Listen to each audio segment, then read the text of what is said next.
A few days later, we launched our full-scale winter offensive against Rostov.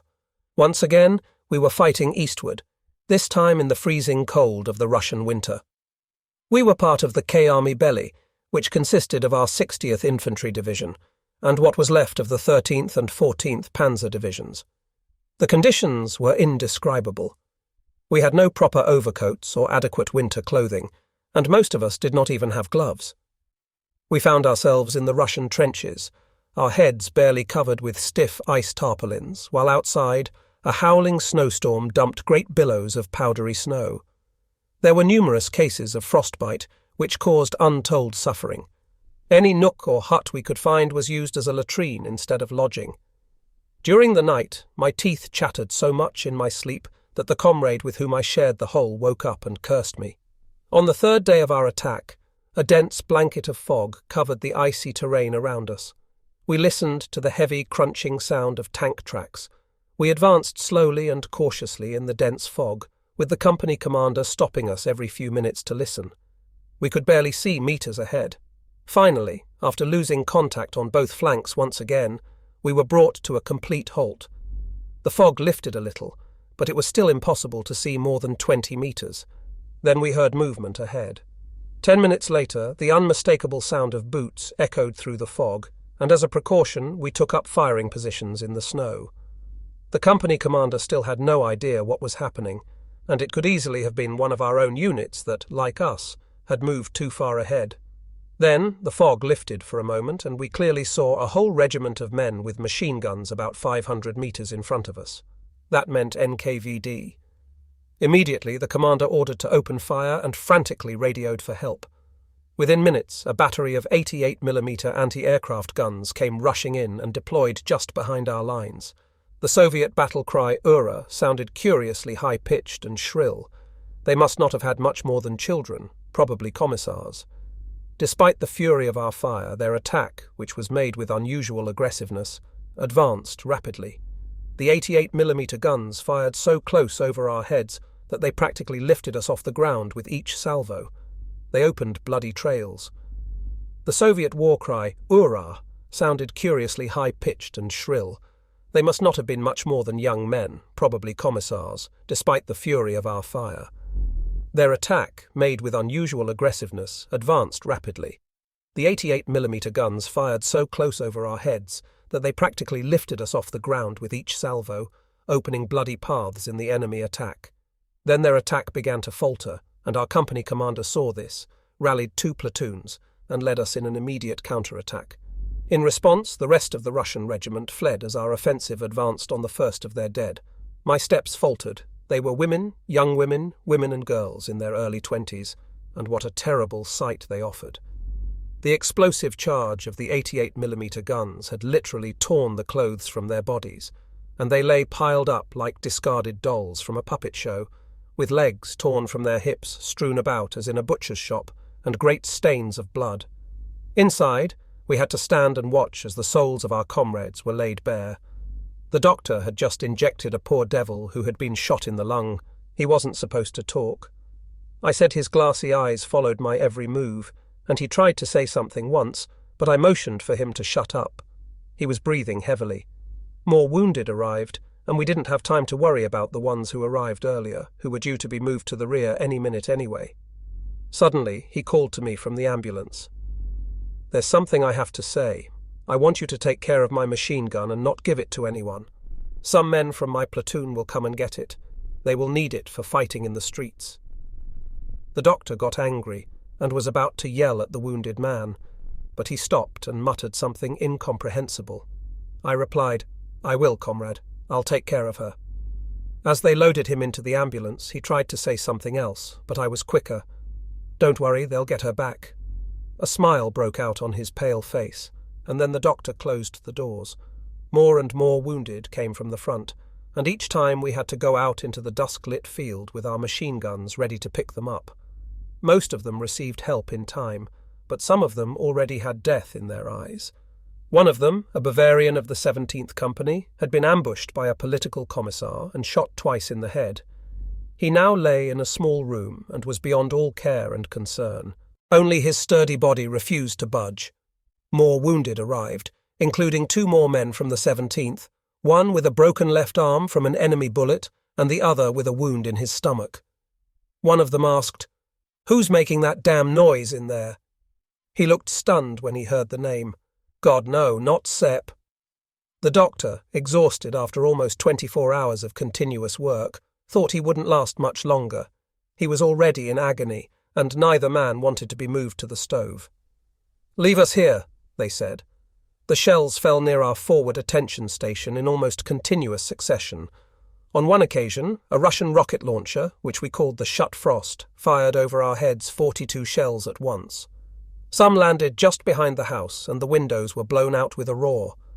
Soon after, the field ambulance arrived again to pick up its next load, which would include the 2 new arrivals. "Don't send me yet," said the wounded man with the arm. "There's still time for me, and I can't leave Sepp here alone." The other had to go, though he also tried to hang on. He knew he was in bad shape, and that the sooner he got to the main dressing station, the better chance he had. Nevertheless, he begged to be left for the next trip. The work continued. More wounded were arriving and others were leaving. The lightly wounded waited while their comrade fought his last battle. There was nothing they could do to help him. All the doctor could do was to alleviate his suffering. But they still stayed there, as if their strong hearts and will could support their comrade in his last steps. The next day, after a brief and fierce fight, we arrived at the airfield of Rostov, the Queen of Dawn. Almost everywhere in the city, people cheered us. Unfortunately, I had to return to Taganrog on duty, and a few days later our line broke where it was held by a Saxon division north of Rostov. Rostov was lost again. We did all we could to stop the Russian counteroffensive in our former positions at Spek. All the German divisions that had been employed in that sector, the 60th Infantry Division, where the Red Army had initially penetrated, the Leander, the 13th Panzer Division and the other Panzer divisions, suffered very heavy losses. This time the number of missing was higher than average, as the Russian penetration had been so sudden during the night that many Lanzer were surprised in their beds. Many friends and comrades were missing. I was especially surprised that someone from Austria, an NSDAP comrade, was also missing without a trace. Walter must be dead. There was no other explanation. He would not have allowed himself to be taken alive. With a heavy heart, I wrote a long letter to his mother and comforted her with the hope that he might have been captured, although it was not easy to tell. However, I could not muster the courage to tell the woman whose husband had died in World War I what I really thought. While this was going on, the atmosphere in the rear of Taganrog was becoming chaotic. Officers and civil administration personnel, who were usually anxious to get as close to the front as possible, suddenly rushed to leave the area. Even the logistics officer forgot to fly tons of ammunition, which, in fact, proved very useful for our division, providing us with enough ammunition for each gun to fire at will and stop the enemy, despite their bravery and willingness to sacrifice human lives. Everything in Taganrog that had made life difficult for us was gone. We saw only our own officers and could walk down the street without problems. In spite of the unfavourable developments, we remained cheerful and high-spirited. We never doubted in the least that we would be victorious. The local militia, known as IA, made up of anti-communists, urgently requested more ammunition as a security measure. Initially, they had been provided with only 5 rounds per person. This attitude of the local militia reinforced my opinion of our treatment of the Ukrainian people. The difference between the behaviour of these men and that of our own rear echelon personnel was evident. Even though our division, which we were beginning to call the fire department because we were always called to the most critical places, desperately needed reinforcements, these people simply retreated as fast as their cars could carry them, and as long as they had gasoline. However, there were these simple militiamen, whose lives were in danger and had every reason to flee to the rear. All they asked for was more ammunition, though it was not provided. But what we did get, once the worst danger had passed, was the pleasure of welcoming an official from Eric Koch's team. His brown political uniform, resplendent with gold stripes, looked ridiculous to us here in Taganrog, but not to the Russians. They took him away. I have forgotten his name, but by then it was clear that we had no intention of keeping the promise we had made earlier to Disba. Disband the collective farms, a promise that the people in the camp had received with tremendous enthusiasm.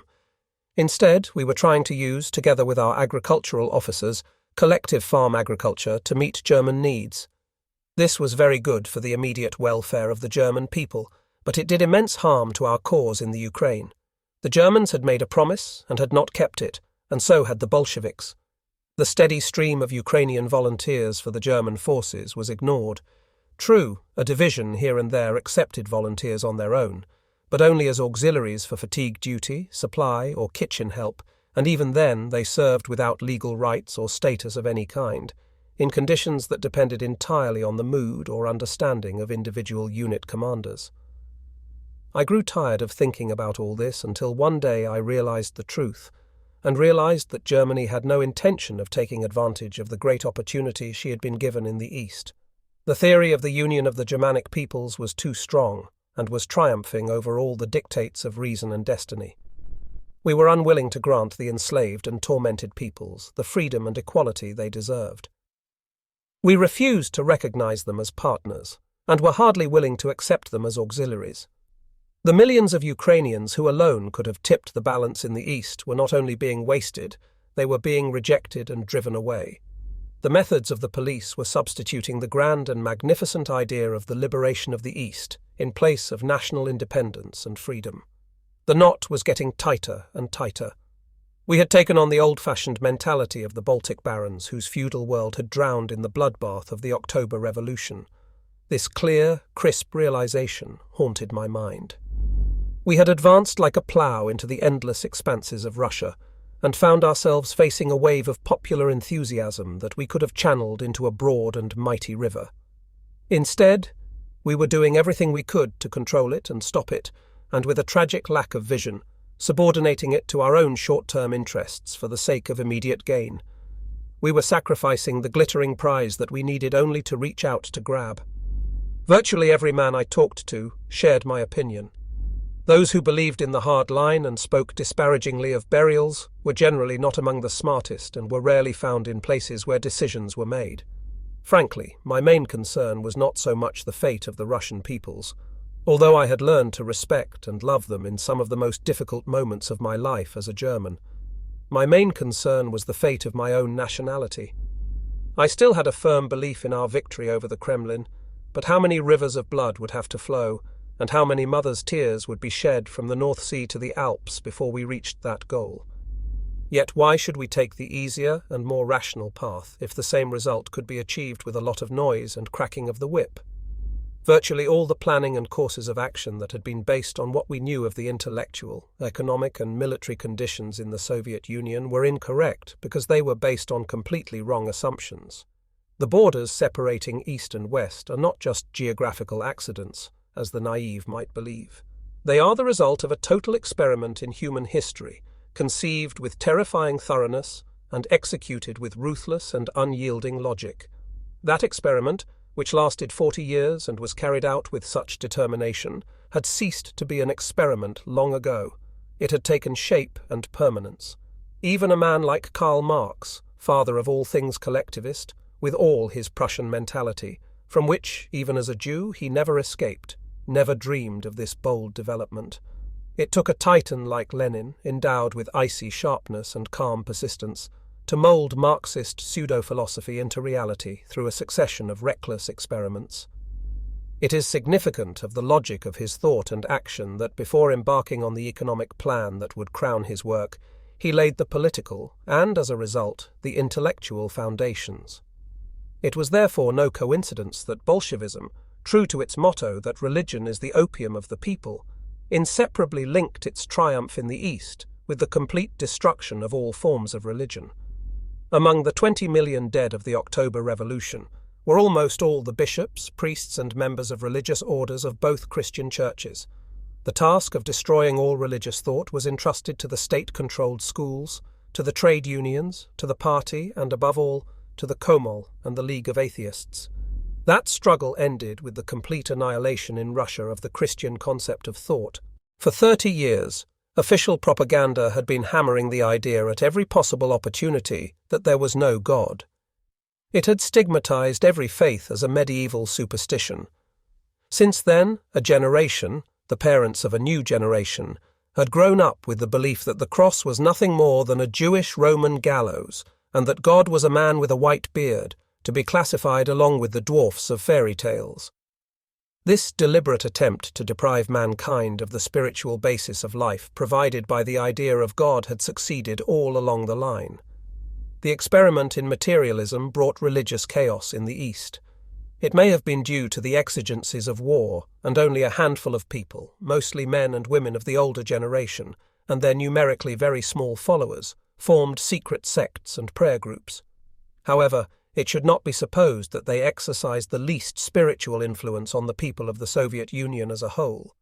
As for the Moscow Patriarch, his existence was a blatant fraud orchestrated by the NKVD and does not deserve serious consideration. It was a grave mistake to assume that the people behind the fence that, in effect, surrounds what is a new world, are subject to the same emotions and motivations as we are. The new intellectual approach brought with it a new emotional approach. Motives and arguments that for us were of decisive importance were completely ineffective in the new Russia, and sometimes even had the opposite of the desired effect. In fact, the Leninist experiment had led to a complete reordering of values and, as a result, to the spiritual isolation of the East that seemed, at first glance, so difficult to comprehend. Moreover, the only knowledge we had previously had about the life of the Russian Sphinx came from white Russian refugees. It is an established fact that in such matters, refugees are often a Greek gift to the country that receives them, since their knowledge of their country of origin is not only conditioned by their personal feelings, but even more seriously because it was out of touch with reality. Not only was he ignorant of today's Russia, but he tended to paint a completely imaginary picture of it, born of his own desires. The destruction of the Tsars and the liquidation of Russian feudalism, the bourgeoisie and the peasantry led to a social, economic and spiritual levelling of the proletarian and peasant masses that survived the Holocaust. Along with the new economic order, a new social pattern had to be created for these masses, and collectivism was created. Collectivism went beyond its economic framework and became an intellectual concept. Its first victim was the vestige of individualism that had survived the October Revolution, and its next victim was the family as a moral force. In time, the masses became the divine defenders of all life. These masses, created by a new era, inspired by new ideals and provided with new goals, became completely alien to the rest of the world. They spoke not only a different language, but a different language of the mind and heart.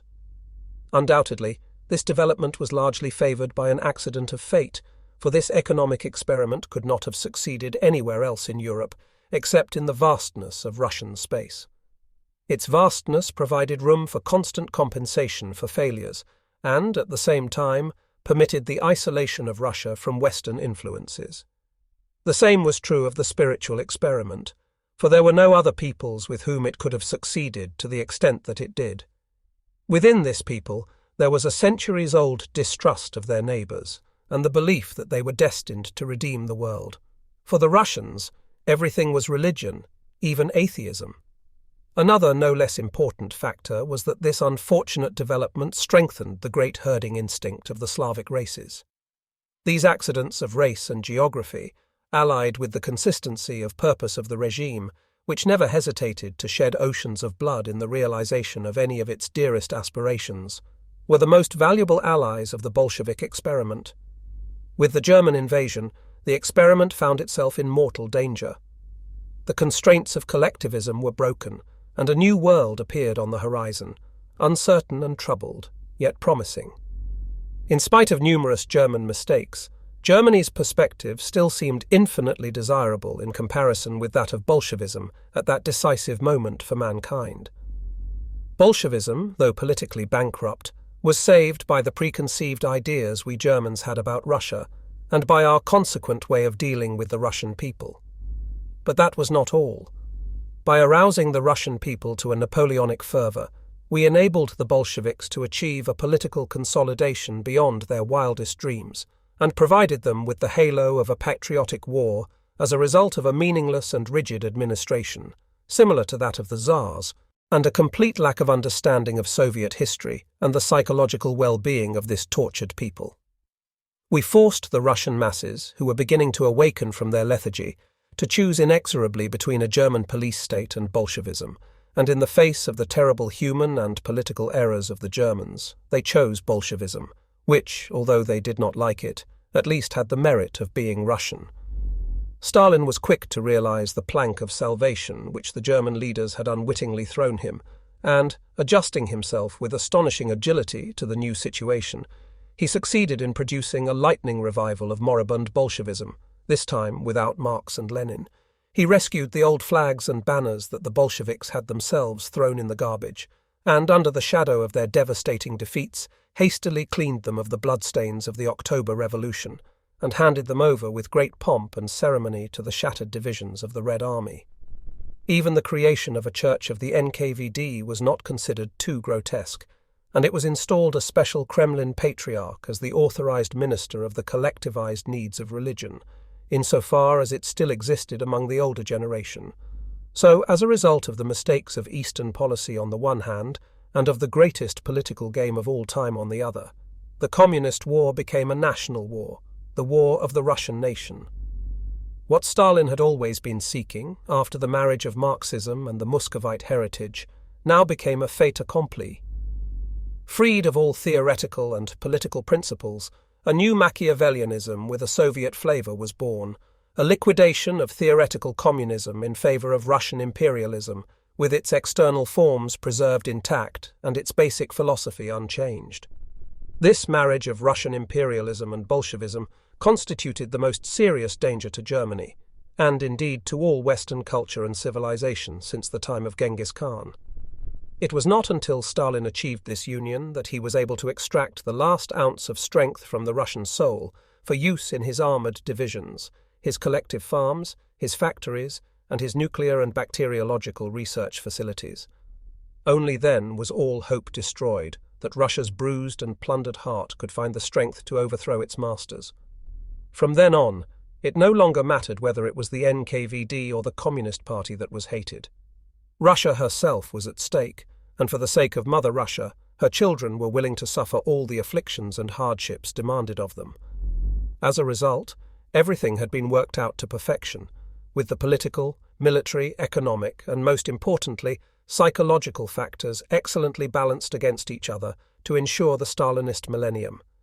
Left to its own devices, Bolshevism would hardly have survived its defeats, but Russian nationalism alone, faced with a social ferment meticulously organized since the beginning of the century, would have been just as inadequate to bear the main burden of the war as it was in 1905 and 1917.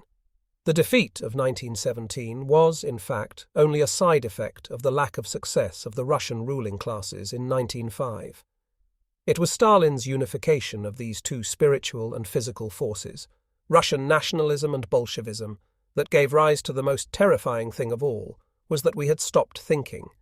We had become mechanized in our actions, and even in our desires. It was shocking to compare our state of mind with that of the Bolsheviks. We had retained our inner freedom in minor and secondary matters, but in really important matters we no longer thought. Others did our thinking for us, especially in military matters, where decision-making had to be quick and effective. To some extent, in military matters, an army functions like a machine, and decisions must be made by commanders. But in political and cultural matters, especially when it is clear that an experiment has failed, they cannot be dealt with mechanically. If one does not want to confuse experiments with politics and culture, one must be willing to question what does not work. At that time, we began to hear a new name, Grigory Zhukov. Whenever things went wrong for us, or we faced a powerful and flexible opponent, our commanders smiled knowingly. Zhukov was a military leader of true stature, a Napoleon of Bolshevism. His tactical and strategic skill made fools of the heroes of the Russian Civil War, such as Budyonny, Timoshenko, and others. On our side, the leader of the campaign in the east, the spirit behind the victorious Battle of Panjwai, had fallen from grace by failing to reach his designated objective. We all knew that the only reason he had been unable to reach Moscow was because Hitler had rejected his plan of attack. I felt an overwhelming urge to return home and find a way to convey these facts to the people in power. It was inconceivable to me that this great opportunity was being squandered. I soon received orders to take several months' leave and return home. When I arrived, I made a frank and open report to Günther Josef Burkert, who had previously always been willing to listen to my suggestions on the Eastern question. On this occasion, however, he flatly refused to listen to a lecture of mine on the subject. In addition, a good friend of mine, the well-known Viennese journalist Ernst Hufnagel, gave me a serious warning. He told me that I could get into trouble if I kept hitting a wall. Apparently, the party leader had spoken of me in uncomplimentary terms and told me to watch out for the SD, which had its eyes on me. I quickly replied, "Careful? Was I ever careful in the years when the party was fighting for power? When the stakes were high and I thought I had the right answer? Was I ever careful?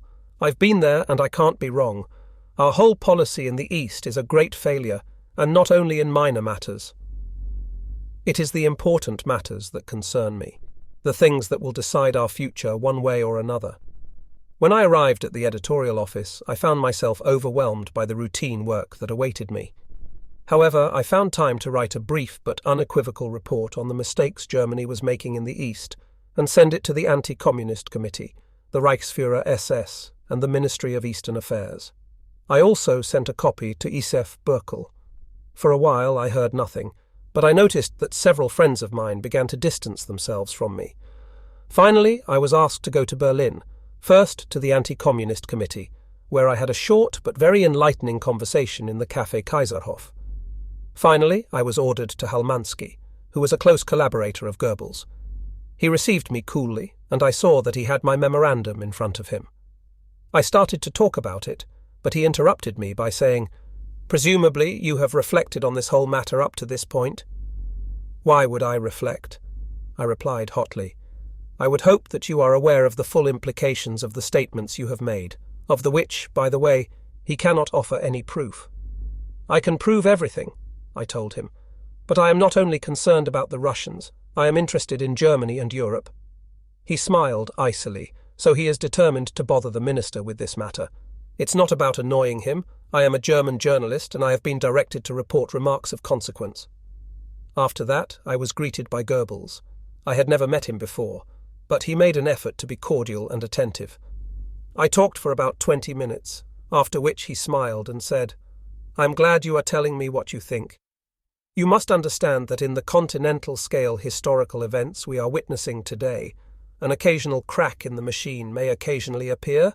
Let's assume that your observations are objective, and not just a biased picture you have formed under the impact of your personal experience. Even then, there is nothing to worry about. At best, they are a credit to you for having had the courage to stand by your assertions. But you must understand that for the grand design, the truly grand design of things, you must rely on the Führer, who is informed about everything in the greatest detail and goes his way without hesitation." With that, he stood up, thanked me cordially for my information, and shook my hand. I returned to the West, tired and disappointed. I still received no news from the Reichsführer SS or the Ministry of Eastern Affairs. Soon after I got married, and a few weeks later my work permit ran out. I sent a telegram to Burkel, stopping his attempt to extend it. When I went to say goodbye to him, he seemed curiously cheerful. "Stop worrying," he told me cordially.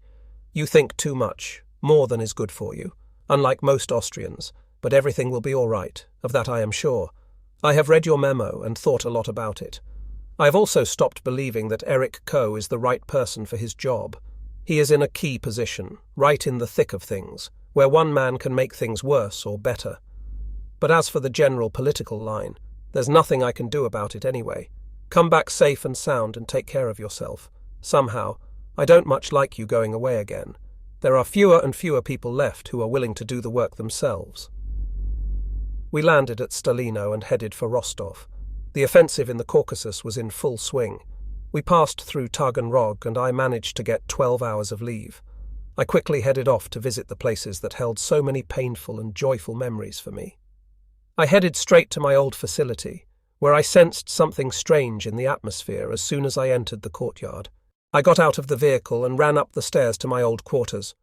But old Babushka shrank back in fear when I suddenly appeared in the room. "Babushka!" I exclaimed in disappointment. "Don't you recognize me?" She came up to look at me closely and then with a cry hugged me by the neck. Pan Eric, oh Eric, why did you ever leave Targan Rog? I tried to calm her down and asked, Where is Nada? Her face darkened. At the brothel, she replied. I looked at her in amazement.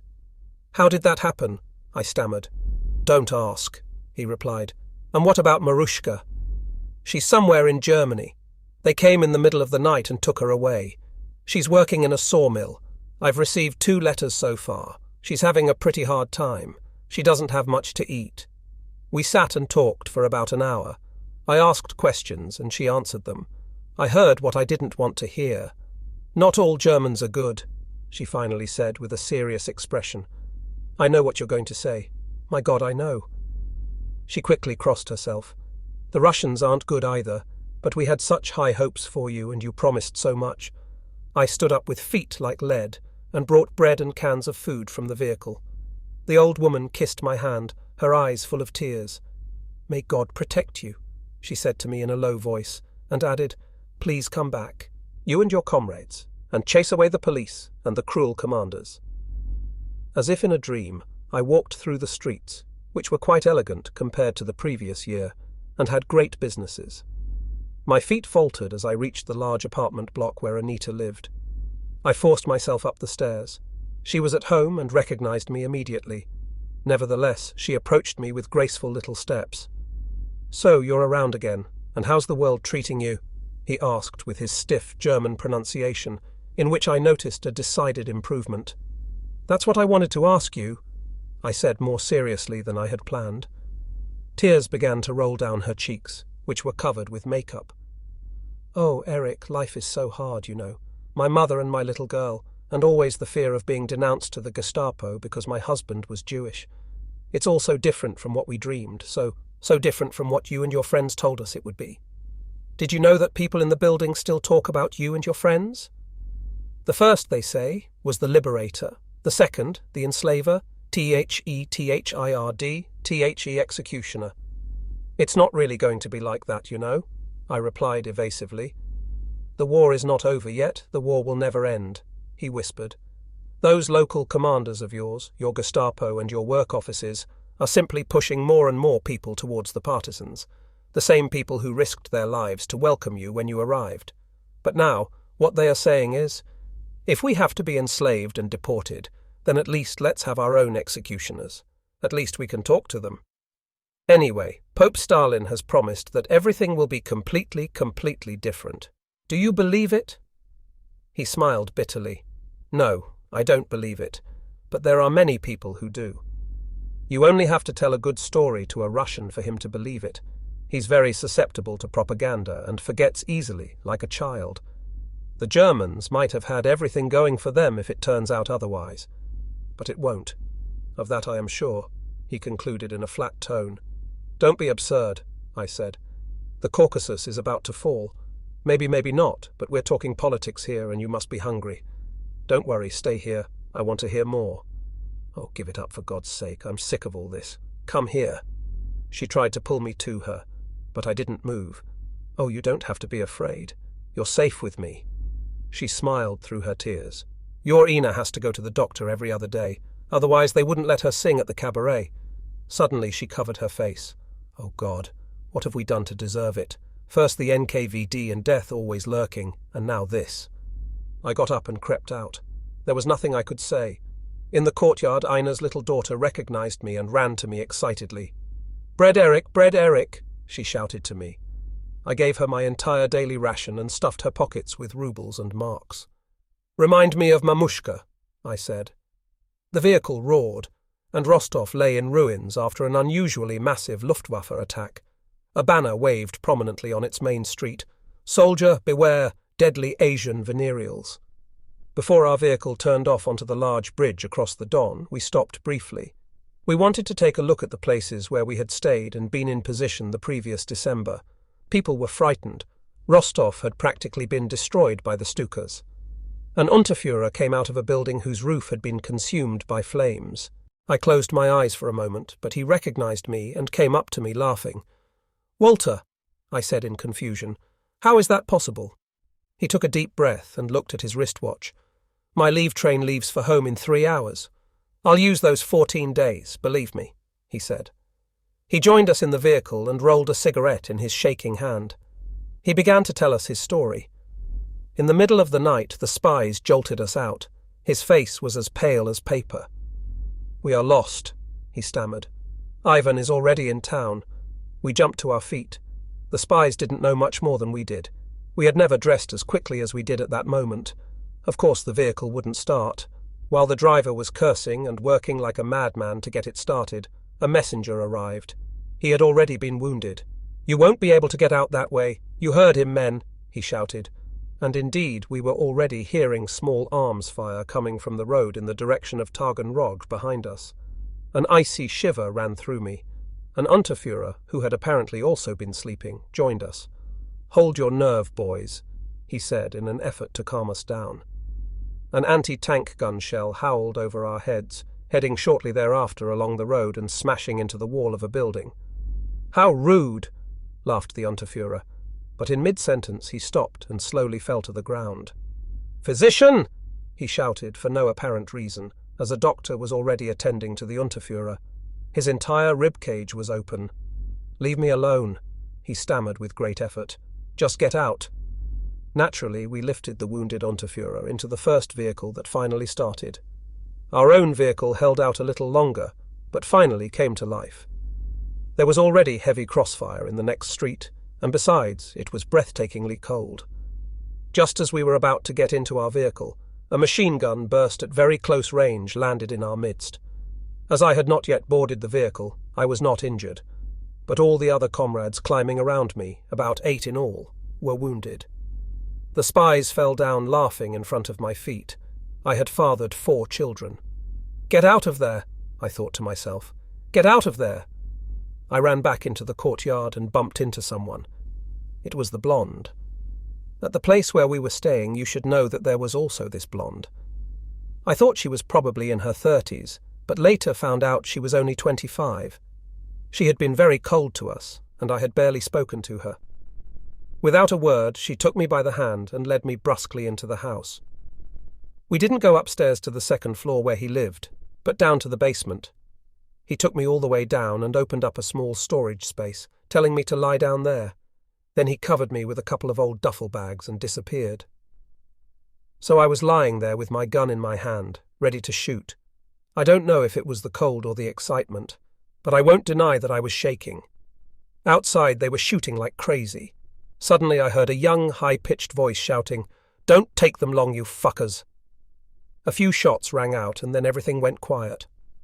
Heavy footsteps echoed down the stairs. I slowly raised my pistol, although the light in the basement was dim. I immediately recognized the padded uniforms and fur caps. Suddenly the blonde stood next to them and laughed. She said something and then walked over to me. The thought of what was going to happen crossed my mind in an instant, but then she turned and left the basement with the Red Army soldiers. Despite the cold, I was drenched in sweat when it was quiet again in the basement. A few hours later, the woman returned and brought me a whole loaf of bread. She then indicated with a gesture that I should remain quiet where I was.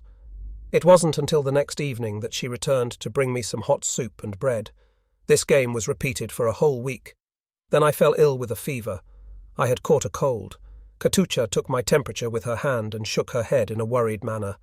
That night he brought me 2 blankets and a bottle with hot tea and vodka. In spite of everything, I think I spent more than a week in the cellar, half unconscious and dozing. When I finally felt better, our forces had already retreated about 80 kilometers. I was deep in the rear area of the Red Army. One night, the Ukrainian woman brought me a fur jacket and cap. She hid my cap, coat and warrior completely behind the jackets and took me to her apartment. I was given a hiding place behind the beds where Katusha and his elderly mother slept. I spent the whole day there. I could only come out at night, when the apartment was locked and the windows carefully covered.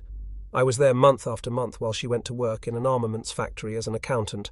I was literally buried alive, and only Katusha's elderly mother knew of my existence. Then, suddenly, the front began to approach again, and Rostov was full of Red Army soldiers in a state of agitation. Katusha took me back to the cellar one night. He feared that the soldiers would be billeted in his building. Toward dawn, I awoke startled by a deafening roar that filled the room. The bombers were attacking Rostov. The whole building was shaking and shuddering like a ship in a storm. The two women, I thought to myself in agitation. I wanted to go upstairs when a direct blast put an end to all my thoughts. When I awoke, it was broad daylight. Light was pouring into the basement through a giant hole, and you could clearly hear small arms fire and the creaking of tank tracks. To the right, a voice could be heard shouting outside. I flinched as if lightning had struck me. The words had been in German. I shouted for help, and they actually heard me move. One of them shouted, "Open your cage!" I felt my way backwards, and when the charge exploded, I thought the air had been sucked out of me. But the opening was large enough, and I was able to climb out with difficulty. Outside, I found myself looking down into the guns of the Viking motorized infantrymen who were going about their business. Staggering, I made my report to the Untersturmführer, but with difficulty. Then I wanted to take a look after the woman, but the house was a pile of rubble. There were no survivors. Then I was questioned and made a statement, and now he concluded, "It's time to go, Walter," I said as I tapped him on the shoulder. "You're a lucky guy." He looked at me and nodded. Then we shook hands in silence. He headed for the local military administration headquarters, and we continued on. Finally, we arrived at the Viking division, which was in the process of preparing to cross the Kuban. I was assigned to the tank destroyer battalion. We moved again through fields of tobacco as high as shoulders, fields of sunflowers in full bloom, and fields of waving grain. For me, it was a relief to find myself in the middle of heavy combat a few hours later. The anti-tank battalion was composed almost entirely of self-propelled guns, armed with the old Russian 7.62-centimetre gun, a very respectable calibre.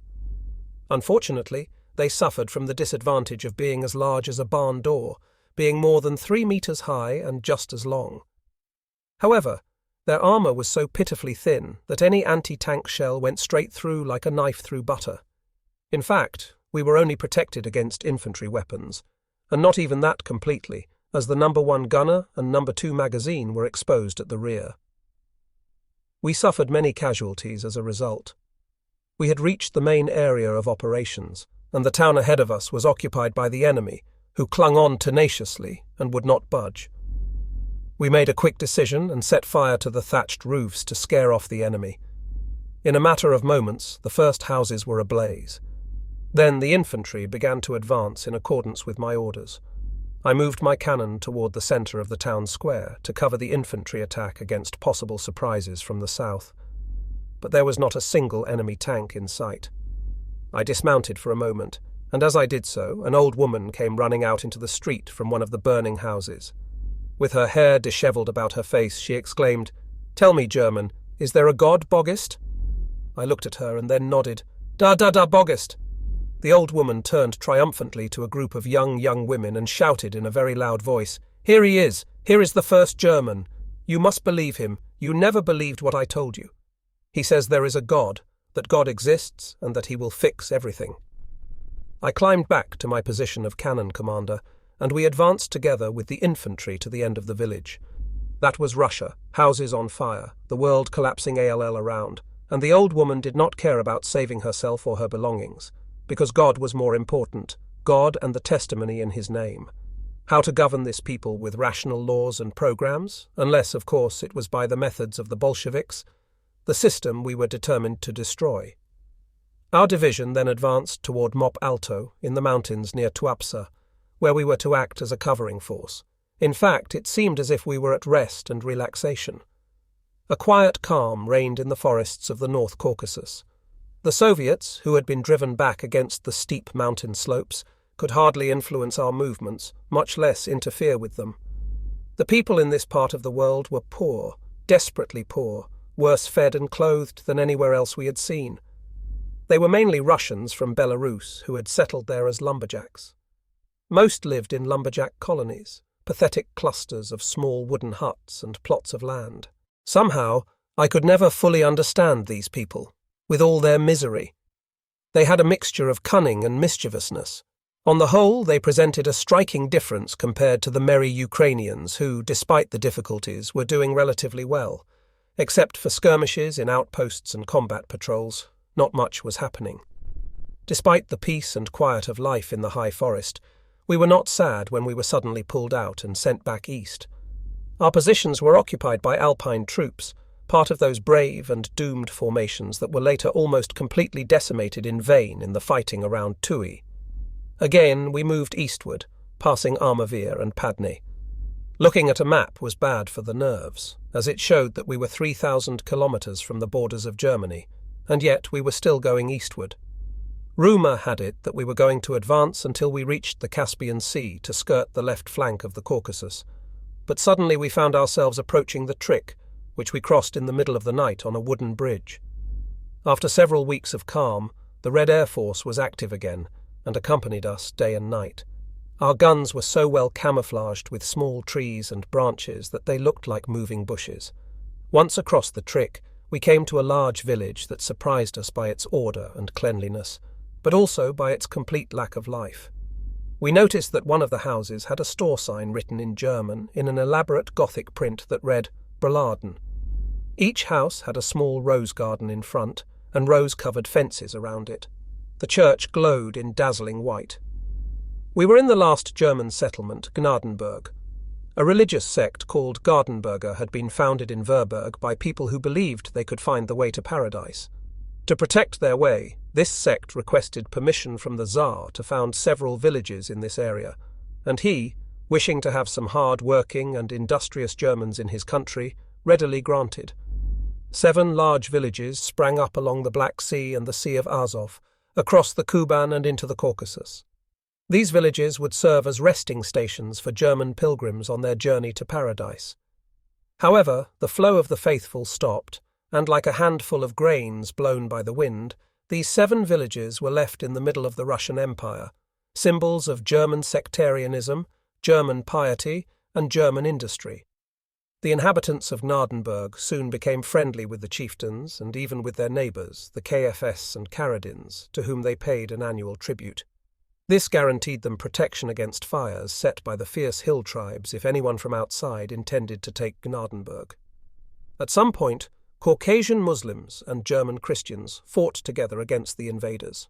However, the town had been swept clean by the NKVD, and not a single German woman or child was to be seen in the early days of the war. 98 men from the village, along with the village school teacher, had been deported to the Ukraine, where they were forced to dig tank trenches and build defences. Led by their brave teacher, they took the opportunity afforded by a German surprise attack to cross the German lines, and had since served as interpreters and guides in many different German regiments. All 99 had returned home, standing hopelessly in front of their damaged and looted and now empty houses. They walked as if in a dream through barns and houses, touched boards they had nailed firmly together a few years ago, caressed damaged crucifixes their wives had brought with them to the marriage. Then they stood helplessly in confused groups in the orderly street of the little village. "My mother is 62 years old," the schoolteacher told me with an expressionless face. "Where did she die? Where is she starving and freezing to death right now? It is a heavy cross that God has given us. I don't know what we have done to deserve it. Our whole lives have been spent in ceaseless toil and righteousness, like the story of Naden BG itself. But God must know what he wants in all this madness of the past decades." Soon after leaving Naden BG, our mission became clear: to clear the old Georgian military route, the Grusinian Daroga, and then advance to Vladik Kalus, or Shakida, as the Bolsheviks had renamed it, in order to open the road to Tiflis. Our hearts sank a little as we saw the high Caucasus mountains on the horizon, but still we approached the coming battle full of confidence. The next morning we were bombarded with leaflets between Red Air Force bombs. These said, "Each of you is marching to his death. The Caucasus will be the meat grinder of Hitler's armies." The men laughed and tossed them aside or put them to more useful use, as we were short of paper. I was in a better mood than I had been in a long time, because it seemed that the German command was trying to avoid making the same mistakes in the Caucasus as in the Ukraine. Relations were particularly good with the Muslim tribes, and volunteer cavalry units were being formed throughout the Caucasus, which later rendered valuable services as reconnaissance and even fighting forces. We constantly saw the green flag of the Prophet flying next to ours. A strict order was issued stating that the Caucasian tribes were our friends and were to be treated as such in all circumstances, even in the most trivial things. Energetic propaganda was conducted to foster mutual understanding with considerable success. Except for a few minor instances, the men responsible for this intelligent and proper treatment of the peoples of the Caucasus were two political advisers attached to General Oberst K's general staff, Cavalry General Krin and Cavalry General von Herat. Krin, the son of a German bookseller in Moscow, spent his youth in the Russian capital. At the beginning of the Russian campaign, he fell into disgrace for drawing attention to the true strength of the Red Army, and was forgotten in the VA Grunya until Klei remembered him and asked to be posted as his political adviser, an arrangement that proved to be as beneficial to German interests as to those of the numerous Caucasian tribes. This historic country, in whose mountain villages the legend of Prometheus is as alive today as it was 1,000 years ago, has always been a problem child for Russians. It was there where Shamil, the 19th century leader of the Muslim hill tribes, fought his epic struggle of a lifetime. It was also there that Russian divisions had to use tanks, artillery and aircraft to break the last resistance of the mountain tribes in 1934. This fertile and strangely beautiful land, said by some to be the cradle of mankind, could not be subdued by the Kremlin men. German tanks entered this magical land, and golden eagles described their eternal circles high in the deep blue sky. The black kite, the most beautiful of all Caucasian birds of prey, swooped inquisitively over our lumbering columns. Hawks swiftly passed, and wolves and bears shyly retreated into the endless forests upon our arrival. In the shadows of the high Caucasus forest, black panthers watched our alpine troops with distrust as they hoisted the German flag on the steep mountain tops. We received our first lessons about the civilian population. One of the most important things to remember was never to express admiration. It is risky to tell a Caucasian how nice his pants are, or what a beautiful horse he has, as the owner will instantly hand it over to you, no matter how valuable it is, expecting, of course, an equally valuable gift in return. Failure to do so is considered a violation of honor and results in a serious loss of face. Although we were amused by these instructions when we first received them, we were grateful for them afterwards. For example, I was invited to a banquet by the Ian in whose house I was staying. Fortunately, I was careful to seek advice on correct behavior before going. When the dish arrived at the table, it was a whole roast lamb. My host ceremoniously cut off the head and handed it to me as a sign of respect as his honored guest. Then, equally ceremoniously, I passed the brain back to my host and his wife, obviously surprised by such good manners. The Ian bowed, but when I proceeded to cut off the left ear and passed it to the eldest son, I was truly accepted. From that moment on, the whole village considered me a man of the world, someone who knew how things worked. Unfortunately, not everyone took the same precautions. At the end of the fasting month of Ramadan, the Kot KFS organized a huge and magnificent Bayram feast for the German armed forces. A representative of the Ministry of Eastern Affairs came especially from Berlin for the occasion. You can imagine our horror when he began to make a loud speech after the banquet. After the feast, the man began to speak aloud, and his words echoed through the assembly. Men and women of the Karks, we, the German people, have freed you from the chains of Bolshevism. Now you are free, but that does not mean that you can do what you want. They must prove themselves worthy of their new freedom and get to work. They must rub their hands together and fight the enemy. This is not the time to sit idly by, and so on. While this is a fair, if somewhat toned-down representation of his speech, it expressed what the man he meant. In his luxurious brown uniform adorned with braids, he was gawked at by his calf hosts. Fortunately, to our great good fortune, they didn't understand a word, although the booming voice and energetic gestures obviously made a deep impression. Then Rittmeister Baron Hahn, who had been appointed to act as interpreter, stood up and, accompanied by the complicit smiles of the other interpreters present, made a brilliant translation of the speech in a form completely acceptable to the Caucasian mentality. More or less, it ran as follows. Long ago, news reached us that here in the Upper Caucasus lived a noble and worthy people, the Karachevs. so we thought long and hard about how we could best help them. Now Arkansas Führer has sent his armed forces and liberated them, and so on in the same style. When he sat down, the KFS burst into frantic applause, and their elders assured us that they would do everything they could to help us. We sighed in relief. If the Berlin man's speech had been translated literally, it would have been considered a grave insult and could have led to political disaster in the Caucasus. The political expert from Berlin was immensely surprised by the laughter that greeted him when he said arrogantly, puffing out his chest, "You see, gentlemen, this is how you talk to these people. This is the language they understand. Hit where it hurts." No one said anything. It would have been too dangerous. Moreover, the mentality of these Caucasian tribes offered us tremendous opportunities, although it required empathy and a certain sensitivity. This was strikingly demonstrated in the case of the special advisor to the Kalmucks, whose name I will not mention, as he now lives in eastern Germany.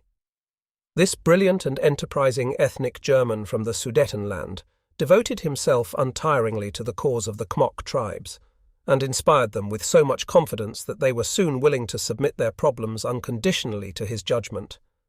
Among his friends and acquaintances, he became known as the King of the Kalmucks. None of us took our friend's work very seriously, seeing it more as a personal hobby.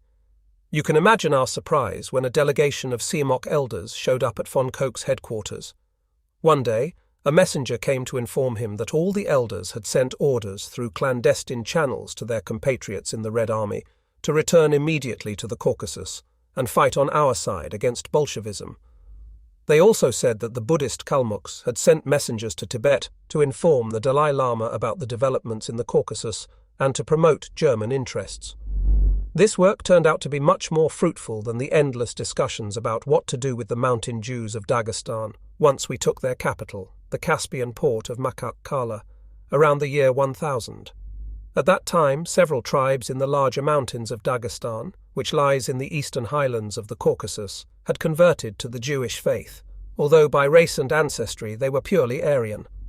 Although they remained faithful to their new religion, avoided any racial mixing and therefore were undoubtedly genuine Aryan Jews. Ethnologists even went so far as to claim that they were directly descended from the Goths. So were they Aryans or Jews? Should we consider them friends or enemies? Military developments freed our theorists from any such moral dilemma. We never reached Dagestan in general. Our dealings with the population in the Caucasus were 100 times better than they had been in the fertile plains of the Ukraine, where the first partisan groups of a certain size were beginning to appear. In fact, I did not know that Koch and Saul were beginning their mass recruitment of workers in the entire eastern Terito region, and that the Caucasus was in fact the only laudable exception on the entire eastern front. We knew nothing about that. All we knew was that we were moving into position at Kishny Kub. My gun was well camouflaged, half buried in a deep ravine, and we had spent the night without the attention of enemy aircraft. When the messenger came to wake us up in the morning, the 5 of us were already up and moving. Hein, a young soldier from Schleswig-Holstein, took me aside for a moment. I was surprised, for despite his youth, Hein was an old warrior, and usually only raw troops deliver letters home before a battle. Hein held out 2 photographs to me, one of a very pretty girl and the other of a rather ordinary girl. "Which one do you think I should marry?" he asked me. It was a tricky question to answer on an empty stomach, trying to dodge the problem, since I knew that, for Hein, my judgment was infallible. "What about this one? What do you think of her?" he asked as he held up the picture of the ordinary girl. "She looks trustworthy," I replied, with nothing better to say. The 19-year-old's face lit up. "That's exactly what I think. She's had a child by me, and she's always writing me and sending me packages. She's very worried about me. I've decided to write to my father today. I want the boy to take over the farm if I ever give up." We laughed, and then came the order, "Start the engines." A few minutes later, we started moving, and immediately there was activity in every gorge. I hadn't realized the night before how large our force was. There must have been at least 100 armoured vehicles of all sizes, all belonging to the battalion at Mullen Camp. So much for today's video. Remember to subscribe and leave your like so we keep bringing content for all of you. Until next time.